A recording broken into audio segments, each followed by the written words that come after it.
Olá a todos, hoje vamos falar sobre a síntese de catalisadores, mais especificamente sobre a precipitação e coprecipitação.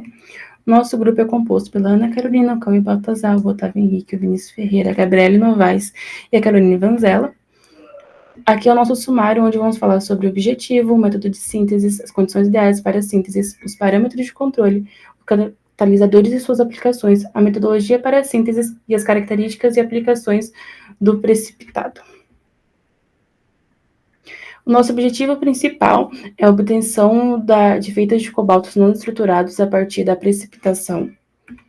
E aqui eu vou falar um pouquinho sobre o que é precipitação e coprecipitação. A precipitação é o processo químico onde a solução, uma parte dela vai se tornar insolúvel, formando um sólido que se chama precipitado. Isso pode acontecer pela variação de pH, temperatura ou adição de alguns reagentes, por exemplo. Temos a coprecipitação, que é a incorporação de impurezas ou outras substâncias no que foi precipitado, e isso pode afetar a pureza do produto final, que seria uma das principais diferenças entre a precipitação e a coprecipitação.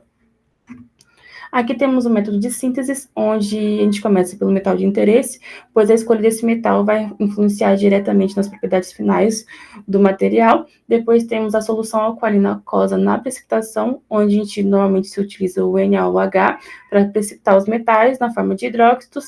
Após essa precipitação, a gente acaba removendo as impurezas e transforma eles em óxidos metálicos, onde esses óxidos metálicos podem vir ser usados como os catalisadores.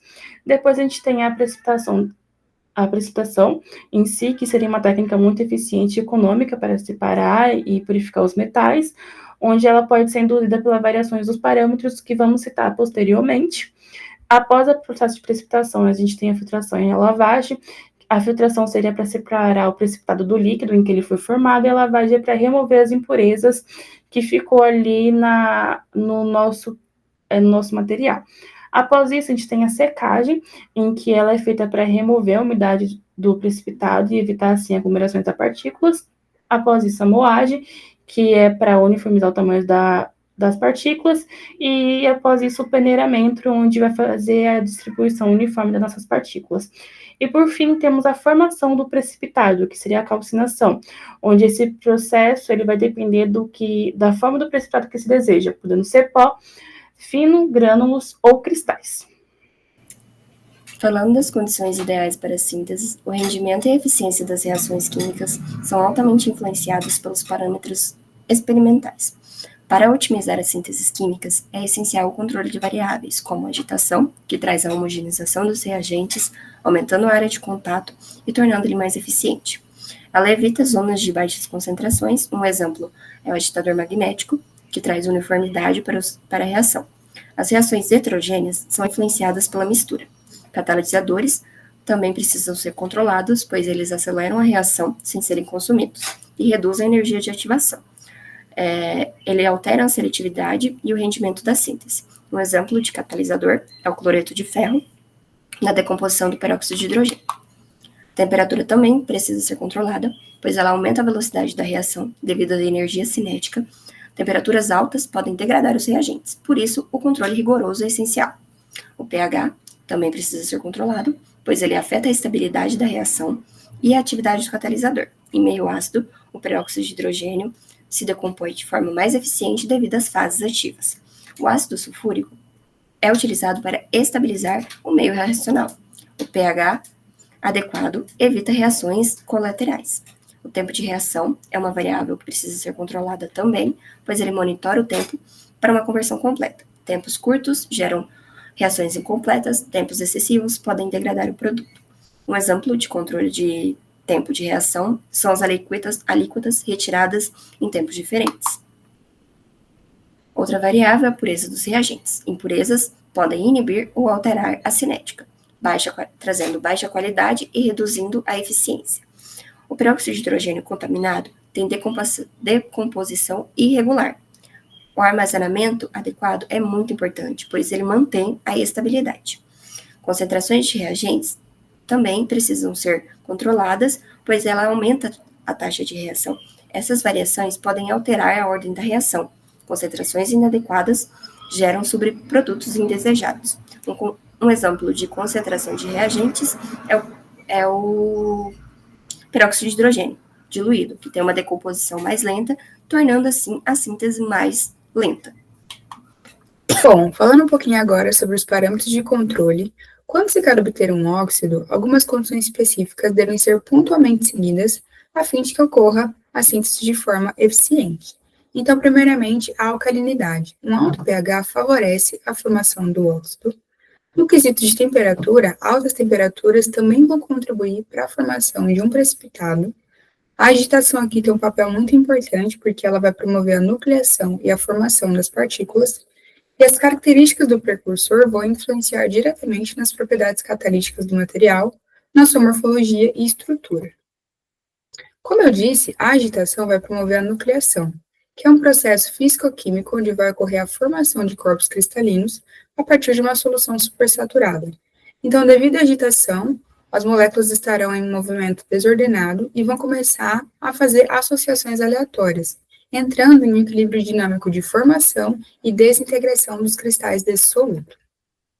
Então, a formação desses núcleos se deve principalmente ao arranjo na estrutura cristalina, à energia livre de Gibbs, onde Gibbs deve ser negativo para que ocorra a formação desses cristais, e também a diminuição da concentração da solução. Agora, o soluto dissolvido em todo o meu sistema tem uma concentração muito menor do que a concentração de equilíbrio. E a partir da nucleação, nós temos a velocidade de crescimento.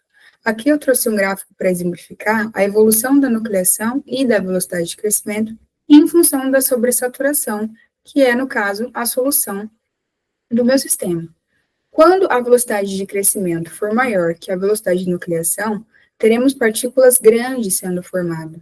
Porém, a partir do momento em que a velocidade de nucleação for maior que a velocidade de crescimento, teremos partículas pequenas de precipitado. E o crescimento desses cristais a partir da nucleação é formado principalmente pela incorporação na superfície, então os átomos vão começar a se integrar à rede cristalina e aumentar o volume desse cristal formado, e principalmente a transferência de massa, onde o soluto da solução vai se encaminhar para a superfície do cristal, que irá se precipitar. Bom, pessoal, partindo agora para a metodologia experimental que nós utilizamos para a nossa síntese. A nossa síntese ela foi realizada adaptando a metodologia de Bonini, que é um trabalho que a gente tomou como base para estar fazendo a síntese do óxido de cobalto. Entretanto, como o laboratório de engenharia química do nosso campus não tem os equipamentos necessários, a nossa síntese ela parou na formação do hidróxido de cobalto, sendo que seria necessária uma etapa posterior de calcinação para a gente estar formando o óxido de cobalto, que é o nosso catalisador propriamente dito.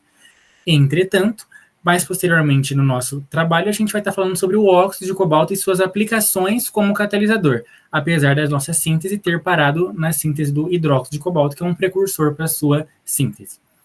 Bom, os reagentes que nós utilizamos foram o nitrato de cobalto hexidratado, uma solução de hidróxido de sódio com concentração 7 mol por litro, 150 ml de água destilada, e além disso a gente utilizou como equipamentos a balança analítica, o agitador magnético e a bomba a vácuo. Além disso, a gente teve como materiais vidrarias todos esses listados aqui para vocês, que incluem desde almofariz, pistilo, becker, espátula, até placa de Petri, Kitasato, funil de Büchner para estar fazendo a filtração. E agora a gente vai estar mostrando um vídeo para vocês de como foi realizada a nossa metodologia e como nós obtivemos o nosso precursor de catalisador, na verdade, o nosso hidróxido de cobalto, que poderia ser utilizado para a formação do óxido de cobalto. Inicialmente, foram pesados 10 gramas de nitrato de cobalto hexidratado. Em seguida, os cristais de nitrato foram macerados para facilitar a dissolução e posteriormente transferidos para um becker. O nitrato de cobalto foi dissolvido em 150 ml de água destilada, formando uma solução com concentração aproximada de 0,23 mol por litro.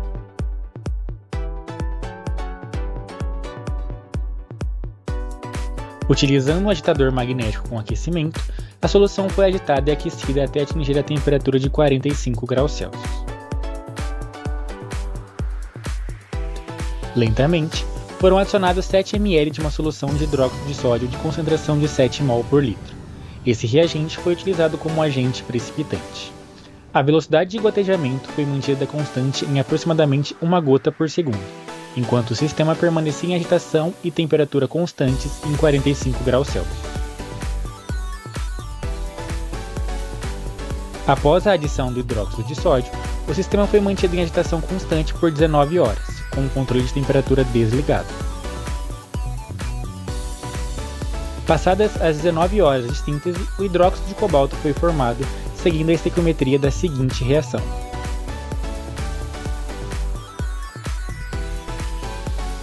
O hidróxido de cobalto foi separado do restante da solução através de um sistema de filtração a vácuo, utilizando um funil de Buchner e um Kitasato.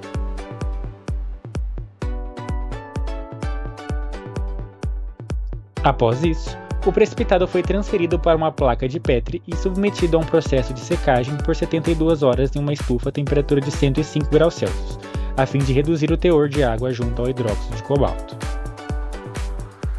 Depois de seco, o hidróxido de cobalto foi pesado e armazenado em um tubo Falcon de 15 ml. Considerando a estequiometria da reação, em que o reagente limitante foi hidróxido de sódio, o rendimento final da reação foi de 87,7%.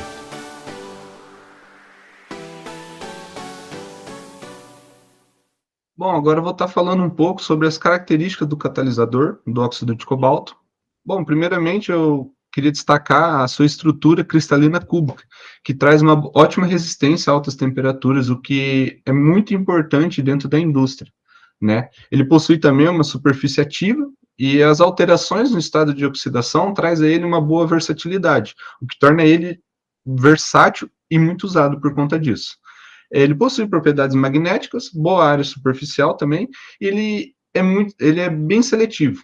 E ele não desativa facilmente com a água. São características físico-químicas que são muito necessitadas dentro da indústria, né? Então, agora um pouco sobre as aplicações dele dentro da indústria. Primeiramente, na produção de tintas e no uso de pigmentação, de coloração azul, no controle de emissões de poluentes, de gases, né? Ele funciona como um catalisador que retém certos poluentes. Em processos industriais, dentro de etapas específicas na produção de metanol e amônia, ele é muito usado. E, por último, mas não menos importante, na indústria da cerâmica, na produção de esmaltes e de coloração.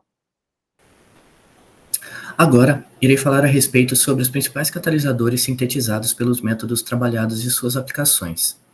Primeiramente, pelo método de precipitação, temos o catalisador de cobre e zinco, suportado em alumina, geralmente utilizado na produção de metanol a partir de gás de síntese, que é uma mistura de monóxido de carbono e gás de hidrogênio.